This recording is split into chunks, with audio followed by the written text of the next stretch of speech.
The Dark Shrine is Silent Hill F's most insidious achievement. Where previous titles depict Otherworld as a grotesque and vile perversion of reality,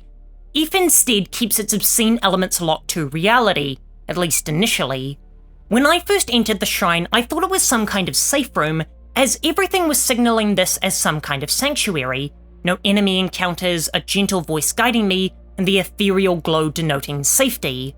This created a Pavlovian response, as whenever Hinako fainted and transitioned from the hostile, fog-drenched town into the shrine's candlelit corridors, I felt genuine relief. So as I completed the offerings that were required of me, I accepted my Kitsune companion's warnings about being spiritually prepared, and by the time I was severing my own arm and having my face flayed off, I felt as though I had become unwittingly complicit in my acceptance of the shrine as a safe place. I yearned to escape the labyrinthine streets of Ebisugaoka for the simplicity and elegance of the Otherworld, whilst not picking up that this area was so immaculate that it should have been unsettling.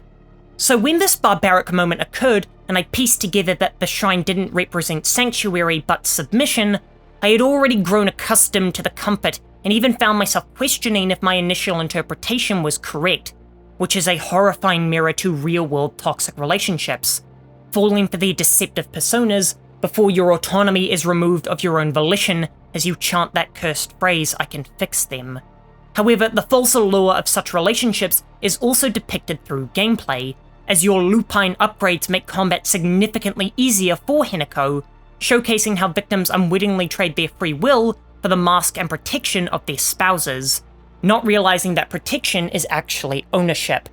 What the shrine forces you to confront is an uncomfortable truth that extends far beyond the mechanics of horror games, that spaces can be genuinely safe from external threats, whilst remaining profoundly dangerous to your fundamental self. This is why the good ending requires Hinako to reject the shrine and Fox Mask entirely. She chooses her own autonomy over her protection. The Dark Shrine works so well because it exploits our own genre literacy against us, taking decades of survival horror training to seek sanctuary and make us grateful to find those secluded areas from the torment that lay beyond.